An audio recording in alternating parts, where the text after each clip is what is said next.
गएको 24 घण्टामा थप 4897 जनामा कोरोना भाइरस संक्रमण पुष्टि, 17 जनाको मृत्यु, 120 जनाको मुद्दा फिर्ता लिने नेपाल सरकारको निर्णय। राष्ट्रिय जनमोर्चाका सांसद हराएपछि गण्डकी प्रदेश सभाको बैठक स्थगित, सांसद साईको घटना बुझेर सार्वजनिक गर्ने जनमोर्चाका केन्द्रीय अध्यक्ष चित्रबहादुर केसीको भनाई। हराएका भनिएका गण्डकी प्रदेश सभाका सांसद खिम विक्रम साई कोरोना संक्रमण पुष्टि भएर चरक मेमोरियल अस्पतालमा उपचार गर्दै गरेको भेटियो। खुल्ला मञ्चबाट पुरानो बस पार्क हट्यो, सवारी प्रवेशमा रोक, मध्यम दूरीका गाडी गङ्गबु बस पार्क गए, छोटो दूरीका गाडीलाई पिक एन्ड ड्रपको सिस्टम लागू। काठमाडौँमा निषेधाज्ञाको प्रभाव, खाद्यान्न र इन्धनको जोहो गर्दै सर्वसाधारण एमसीसी परियोजनालाई आवश्यक बजेट व्यवस्थापन गर्ने नेपाल सरकारको निर्णय। विनियोजित 8.5 अर्ब फ्रिज हुन लाग्दा किन गरियो नयाँ निर्णय, यसको बारेमा पुरै जानकारी। ओलीले हामीलाई कारबाही गर्न सक्दैनन् भन्दै भीम रावलको भनाई। बागमतीको मन्त्री परिषद विस्तारमा सल्लाह समेत गरिएन भन्दै माधव नेपाल समूहको असन्तुष्टि। कांग्रेसका नेता र कर्मचारीमा कोरोनाको संक्रमण पुष्टि, केन्द्रीय समितिको बैठक स्थगित। प्रचण्ड पत्नी सीता दाहाल अस्पताल भर्ना। भारतका प्रमुख रक्षा अध्यक्ष जनरल बिपिन रावतलाई नेपाल भ्रमणको निम्तो। नदीजन्य पदार्थ उत्खननमा छुट्टै कानून माग गर्दै सर्वोच्चमा रिट। रूपन्देहीमा आजदेखि वैशाख 30 गतेसम्म निषेधाज्ञा लागू। बागमती प्रदेश सरकारमा 3 मन्त्री र 1 राज्य मन्त्री थपिए। विदेश जानेको पीसीआर रिपोर्टमा फोटो राख्नुपर्ने नयाँ नियम। निरन्तर घट्दै शेयरको कारोबार रकम पर्ख र हेरको अवस्थामा लगानीकर्ता। निषेधाज्ञा अवधिभर अब सुन आयात नहुने र भारतमा कोरोनाबाट मृत्यु हुनेको संख्या 2 लाख नाग्यो। दर्शक महानुभाव नमस्कार, हाम्रो च्यानल समाचारपाटी.com मा यहाँहरूलाई हार्दिक स्वागत छ। सदाको झैं आज पनि हामी उपस्थित भइसकेका छौं। आजका मुख्य समाचार लिएर हामीलाई अन्तिमसम्म हेर्नुहोला अनि हाम्रो मेहनतका लागि भिडियोमा एउटा लाइक अवश्य गरिदिनुहोला। फलफलको न्यूज अपडेटका लागि हाम्रो च्यानल सब्स्क्राइब गर्नुहोस् अनि नजिकै आउने बेल आइकनलाई क्लिक गर्नुहोला। पछिल्लो 24 घण्टामा थप 4897 जनामा कोरोना भाइरस संक्रमण पुष्टि भएको छ। स्वास्थ्य तथा जनसङ्ख्या मन्त्रालयका अनुसार 13879 पीसीआर परीक्षणमा 4774 र 955 एन्टिजन परीक्षणमा 174 गरी 4897 जनामा कोरोना संक्रमण पुष्टि भएको हो। यस्तै कोरोना संक्रमणबाट थप 17 जनाको मृत्यु भएको स्वास्थ्य मन्त्रालयले जनाएको छ। यो सँगै कोरोनाबाट मृत्यु हुनेको कुल संख्या 3211 पुगेको छ। यससँगै देशभर कोरोना भाइरसको सक्रिय संक्रमित को संख्या 30290 पुगेको छ, जसमध्ये 2364 जना संस्थागत आइसोलेसनमा र 27845 जना होम आइसोलेसनमा रहेका छन्। यस्तै सबैभन्दा बढी काठमाडौँ उपत्यकामा 2047 जनामा कोरोना संक्रमण पुष्टि भएको छ, जसमा काठमाडौँका 1464 जना, भक्तपुरका 232 जना र ललितपुरका 351 जना रहेका छन्। यस्तै रूपन्देहीमा 434 जना, बाँकेमा 328 जना, कैलालीमा 194, कास्कीमा 182 जना, दाङमा 180 जना, चितवनमा 147 जना, सुर्खेतमा 132 जना, मोरङमा 128 जना र पर्सामा 123 जनामा कोरोना संक्रमण पुष्टि भएको हो। यस्तै गोर्खामा 61, धनुषामा 53, काभ्रेपलाञ्चोकमा 50, सुनसरीमा 49, कपिलवस्तुमा 47 जना, बारामा 41 जना र झापामा 40 जनामा कोरोना संक्रमण पुष्टि भएको छ। यस्तै गरी नवलपरासी पश्चिम, पाल्पा, बर्दियामा 28 जना, नुवाकोटमा 25 जना, कञ्चनपुरमा 2 जना, रौतहट र सप्तरीमा 23 जना, धादिङ र बैतडीमा 22 जना, लमजुङ र स्याङ्जामा 21 जना, अर्घखाँचीमा 20, नवलपरासी पूर्व र गुल्मीमा 18 जना, महोत्तरी, सिराहा र सिन्धुपाल्चोकमा 17 जना, तनहुँमा 15 जना, ताप्लेजुङ र म्याग्दीमा 13 जना, डडेलधुरामा 12 जना, पर्वतमा 11 जना र सर्लाहीमा 10 जना कोरोना संक्रमित भेटिएका हुन्। यस्तै रोल्पामा 9 जना, रामेछाप, सिन्धुली, प्युठान, जाजरकोट र जुम्लामा 8 जना, दोलखामा 6 जना, रुकुम पूर्व, कालीकोट, दैलेख र सल्यानमा 5 जना, मकवानपुरमा 4 जना, इलाम, भोजपुर र रुकुम पश्चिममा 3 जना, उदयपुर, खोटाङ, मुगु, अछाम, डोटी र बागलुङमा 2 जना र ओखलढुङ्गा, धनकुटा, रसुवा, मुस्ताङ, लमजुङ, डोल्पा, दार्चुला र बाजुराका 1 जनामा पनि कोरोना संक्रमण पुष्टि भएको मन्त्रालयले जनाएको छ। यस्तै 9 वर्ष मुनिका 79 बालबालिकामा कोरोना संक्रमण पुष्टि भएको छ भने 10 देखि 19 वर्ष मुनिका 317 बालबालिकामा कोरोना संक्रमण पुष्टि भएको जनाइएको छ। सरकारले जनता समाजवादी पार्टी जसपाको माग सम्बोधन गर्दै 120 जना प्रतिवादी भएका 15वटा मुद्दा फिर्ता लिएको छ। मन्त्री परिषदको पछिल्लो बैठकले मुद्दा फिर्ता लिएको सरकारका प्रवक्ता एवं सञ्चार मन्त्री पार्वत गुरुङले जानकारी दिनुभयो। नेपाल सरकार वादी भई चलाइएका फौजदारी मुद्दाहरू फिर्ता लिने सम्बन्धी निर्देशिका 2077 बमोजिम फिर्ता लिएको भन्दै उहाँले भन्नुभयो, यो राजनीतिक निर्णय पनि हो। प्रधानमन्त्री केपी शर्मा ओली र जसपा अध्यक्ष महन्त ठाकुर बीच भएको संवाद अनुसार जसपाले मुद्दा फिर्ताका लागि 224 जना प्रतिवादी विवादी रहेको 26 वटा मुद्दाको सूची बुझाएको थियो। मधेस, थारू लगायतका विभिन्न आन्दोलनका क्रममा लागेका मुद्दा फिर्ता हुनुपर्ने मागलाई जनता समाजवादी पार्टीले एक मुख्य राजनीतिक एजेन्डा बनाउँदै आएको थियो। जसपाले सरकारलाई मुद्दा फिर्ताको आग्रह गर्दै 207 जनाको सूची गृह मन्त्रालयमा बुझाएको थियो। तीमध्ये 120 जनाको मुद्दा फिर्ता भएको हो। जसपा नेताहरू महन्त ठाकुर, राजेन्द्र महतो लगायत नेताहरूले मुद्दा फिर्ताका विषयमा केही हप्ता यता प्रधानमन्त्री केपी शर्मा ओलीसँग वार्ता गरिरहेका थिए। प्रधानमन्त्री ओली विरुद्ध अविश्वासको प्रस्ताव ल्याउने औपचारिक निर्णय गराउन जसपाका नेताहरू उपेन्द्र यादव र बाबुराम भट्टराई लागि परिरहेका बेला सरकारले मुद्दा फिर्ताको निर्णय लिएको हो। राष्ट्रिय जनमोर्चाका सांसद खिमविक्रम साई सम्पर्कविहीन भएपछि गण्डकी प्रदेश सभाको बैठक स्थगित भएको छ। सभामुख नेत्रनाथ अधिकारीले राष्ट्रिय जनमोर्चा संसदीय दलले सांसद सम्पर्कविहीन भएको भनी पत्र दिएको भन्दै उक्त विषय सम्बोधन नगरी बैठक बस्नु उपयुक्त नहुने भन्दै अनिश्चितकालका लागि बैठक स्थगित गर्नु भएको हो। राष्ट्रिय जनमोर्चाका 3 सांसद मध्ये शाही सम्पर्कविहीन भएको भन्दै उहाँको अवस्था सार्वजनिक गर्न माग गर्दै जनमोर्चा संसदीय दलकी सचेतक पिआरई थापाले बुधबार नै प्रदेश सभामा पत्र दिनुभएको थियो। प्रदेश सभा सदस्य शाहीको खोजी गर्न माग गर्दै थापाले प्रदेश सरकारका आन्तरिक मामिला तथा कानून मन्त्री रामशरण बस्नेतलाई पनि पत्र दिनुभएको छ। यसैबीच राष्ट्रिय जनमोर्चाका अध्यक्ष चित्रबहादुर केसीले गण्डकी प्रदेशका सांसद खिमविक्रम साईको स्वास्थ्य अवस्थाबारे पार्टीले जानकारी लिने र सार्वजनिक गर्ने बताउनु भयो। गण्डकीका मुख्यमन्त्री पृथ्वी सुब्बा गुरुङ विरुद्धको अविश्वासको प्रस्तावमाथि मतदान हुनु अघि बुधबार शाही सम्पर्कविहीन हुनुभएको थियो। जनमोर्चाले आफ्ना सांसद सम्पर्कविहीन भएको भन्दै निवेदन दिएपछि संसद बैठक अनिश्चितकालका लागि स्थगित भएको थियो। यसपछि भने शाही कोरोना अस्पतालको आइसियुमा रहेको सूचना सार्वजनिक भयो। मैले पनि हाम्रो सांसद आइसियुमा रहेको खबर सुने, यसबारे पार्टीले बुझ्छ, केसीले भन्नुभएको छ। सांसद शाहीको स्वास्थ्य समस्या जनता सामु सार्वजनिक गर्ने पनि केसीले बताउनु भयो। कोरोनाकै कारणले आइसियु जान सकिने कुरा पनि भयो। अरू बहानाबाजी हो भने पनि त्यो थाहा हुन्छ नि भोलि, केसीले भन्नुभयो। बिमार के हो भन्ने त पार्टीले राम्रोसँग बुझ्छौँ नि, जे भएको हो नेपाली जनताको सामु सार्वजनिक गर्छौँ। गण्डकी प्रदेशमा जनमोर्चाले मुख्यमन्त्री विरुद्ध अविश्वासको प्रस्तावमा उभिने निर्णय गरेको छ। नेपाली कांग्रेस, नेकपा माओवादी केन्द्र र जनता समाजवादी पार्टी जसपाले ल्याएको अविश्वासको प्रस्तावकै पक्षमा जनमोर्चा उभिँदा मुख्यमन्त्री अल्पमतमा पर्न सक्ने जनाइएको छ। आइतबार साँझदेखि महानगरले खुल्ला मञ्चमा रहेको सिटी बस पार्कमा सवारी प्रवेशमा रोक लगाएको छ। साँझ परेपछि वीर अस्पतालतर्फको प्रवेशद्वारमा फलामे ढोका लगाएर सवारी प्रवेशमा रोक लगाइएको हो। सवारी प्रवेश रोक भएपछि भित्र रहेका सवारीलाई निकालेर विद्युत प्राधिकरणतर्फको ढोकामा ताला लगाइने जनाइएको छ। साँझ अबेरसम्ममा बस पार्क खाली गराइएको उल्लेख छ। वैशाख 9 गते महानगरले खुल्ला मञ्च खाली गराई त्यहाँका संरचना हटाउने प्रस्तावमाथि छलफल गर्दै खुल्ला मञ्चलाई मौलिक प्रयोगमा ल्याउन खुल्ला मञ्चबाट बस पार्क सञ्चालनमा रोक लगाउने निर्णय गरेको थियो। नगर प्रहरी उपरीक्षक धनपति सापकोटाका अनुसार यस बस पार्कबाट करिब 40 कम्पनीका 600 सवारी साधन सञ्चालनमा थिए, जसमध्ये करिब 27 वटा कम्पनी छोटो दूरीका र करिब 13 वटा कम्पनीले मध्यम दूरीका सवारी सञ्चालन गर्ने गरेका थिए। महामारी रोकथामका लागि जिल्ला प्रशासन कार्यालयबाट जारी आदेशको अवधिपछि यहाँबाट सञ्चालन हुने सार्वजनिक यातायातका साधनलाई 2 तरिकाबाट व्यवस्थापन गरिनेछ। टिकट काउन्टर राखेर चलेका मध्यम दूरीका गाडी गोङ्गबु बस पार्कबाट सञ्चालन हुनेछन्। यस्तै छोटो दूरीका सवारी पिक एन्ड ड्रप प्रणालीबाट चल्ने जनाइएको छ। बालाजुको न्यू थापा किराना स्टोर्समा सोमबार साँझ खाद्यान्न किन्ने ग्राहकको घुइँचो थियो। खाद्य सामग्री बिक्री स्टोरको लाइनमा लागेकी थिइन्। सरलाई स्थायी घर भएर सोही ठाउँमा डेरा गरी बस्ने शर्मिला पौडेल।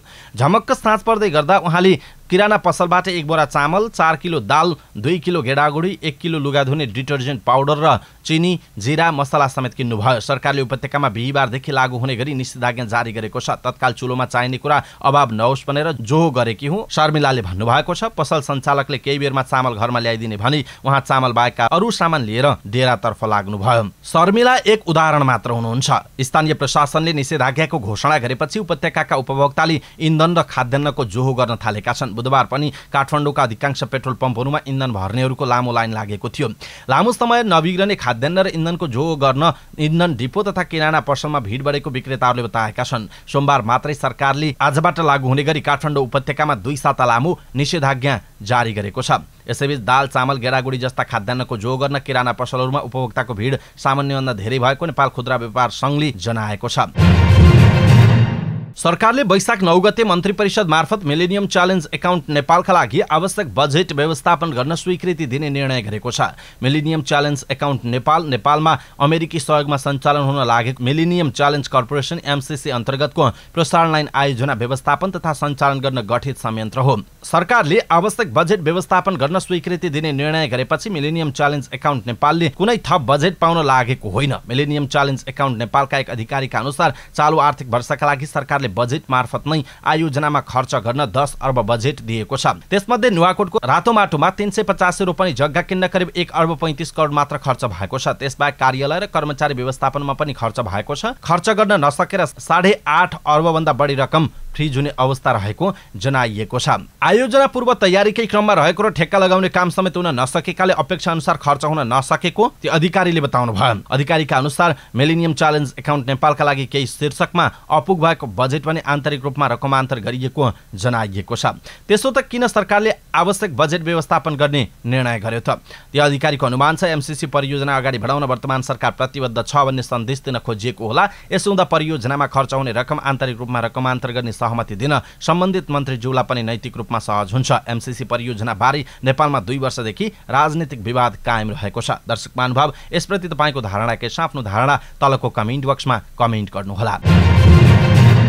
नेकपा एमालेका नेता भीम रावलले अध्यक्ष केपी शर्मा ओलीले आफूहरूलाई कारवाही गर्ने भन्ने कुरा गलत भएको बताउनु भएको छ। नेपालको कानुन बमोजिम ओलीले आफूहरूलाई कारवाही गर्न नसक्ने उहाँले दावी गर्नुभयो। बुधबार नेकपा एमालेको माधव नेपाल समूहका नेताहरूसँगको छलफलपछि सञ्चारकर्मीहरूसँग कुराकानी गर्दै नेता रावलले ओलीले पार्टी विधान विपरीतका क्रियाकलाप गरेकाले त्यो नरोकिएसम्म आफूहरूको अभियान जारी रहने बताउनु भयो। नेता रावलले कोरोना नियन्त्रणका लागि सरकारले प्रभावकारी पाइला चाल्न नसकेको समेत बताउनु भएको छ।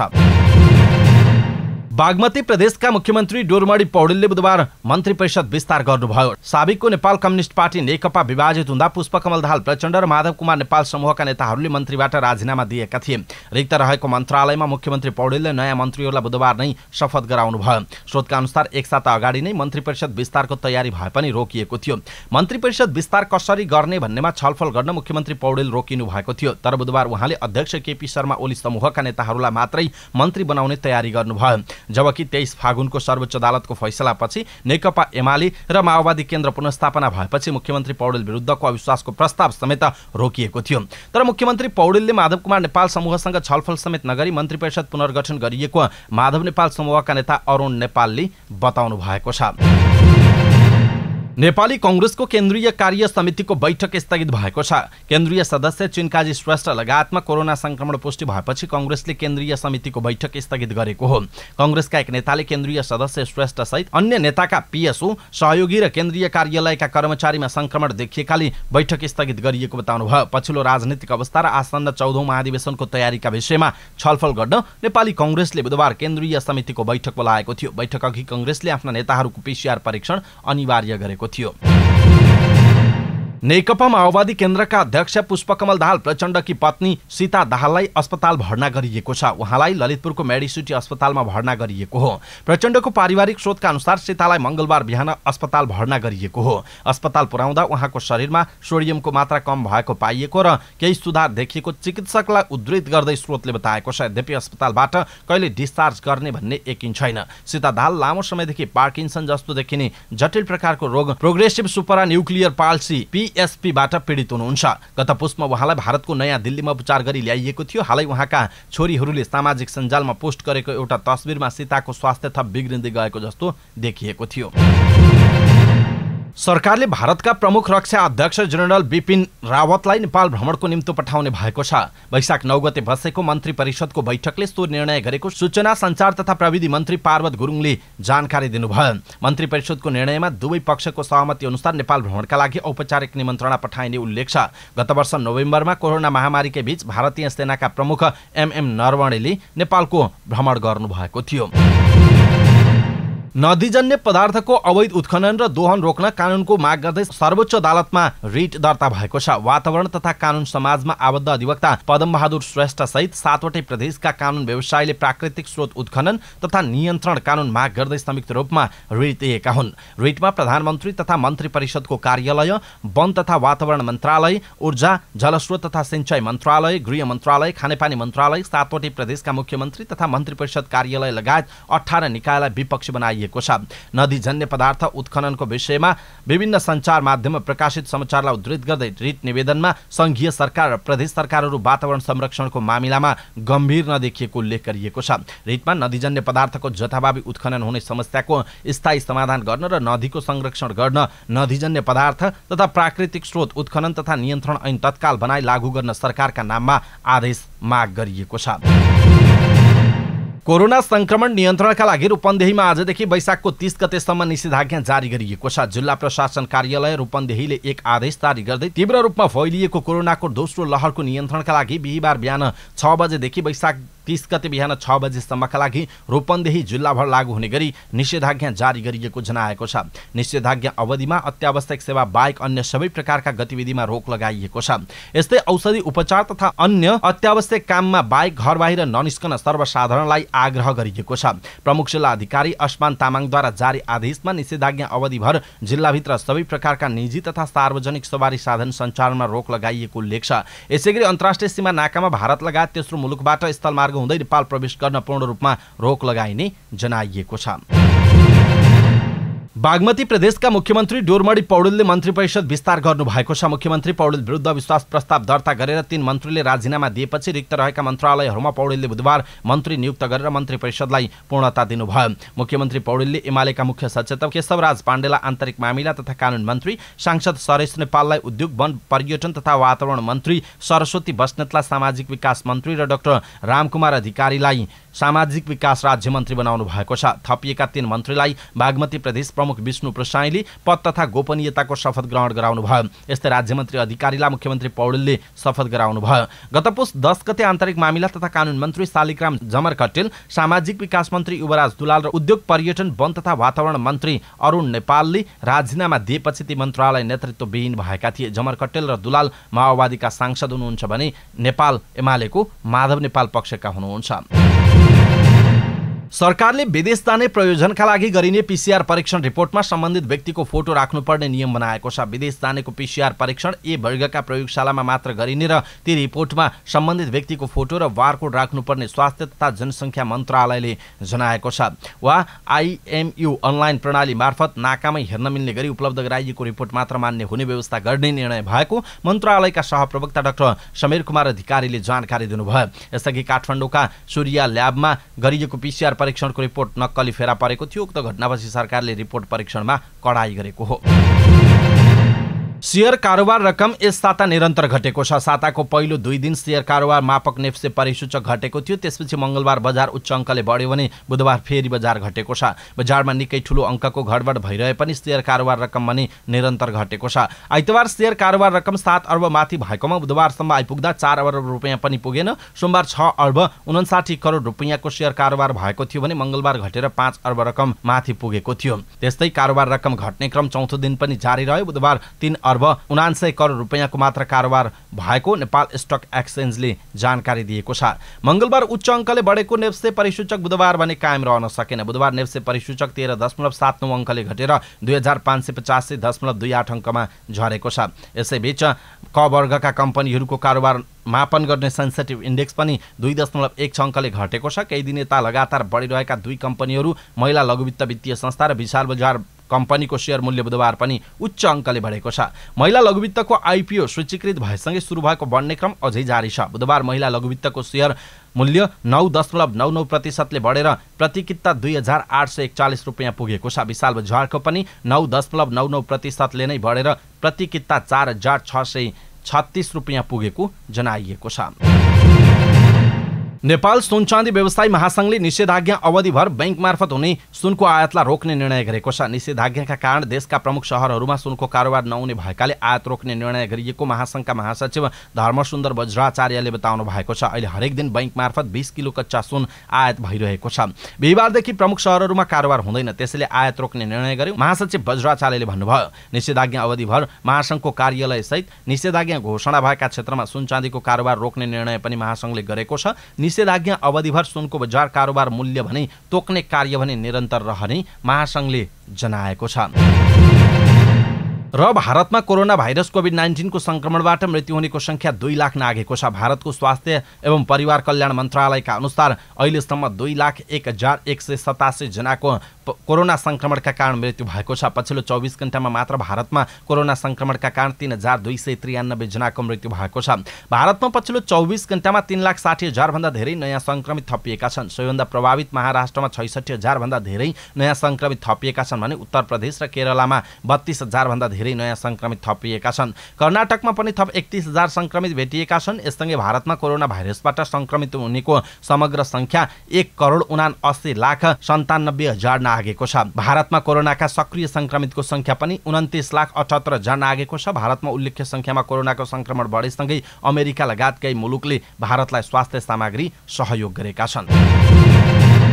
अवस्था दर्शक महानुभाव, आजका मुख्य समाचार यति नै। हामीले प्रस्तुत गरेका मुख्य समाचारहरूप्रति तपाईको धारणा के छ? आफ्नो धारणा तलको कमेन्ट बक्समा कमेन्ट गर्नुहोला। हाम्रो मेहनतका लागि भिडियोमा एउटा सानो लाइक अवश्य गरिदिनु होला। दर्शक महानुभाव, पलपलको न्यूज अपडेटका लागि हाम्रो च्यानल सब्स्क्राइब गर्नुहोस् अनि नजिकै आउने बेल आइकनलाई क्लिक गर्नुहोला। पलपलको न्यूज अपडेटका साथ फेरि हाम्रो भेट हुनेछ। तपाई समाचारपाटी.com हेर्दै गर्नुहोस्। नमस्कार।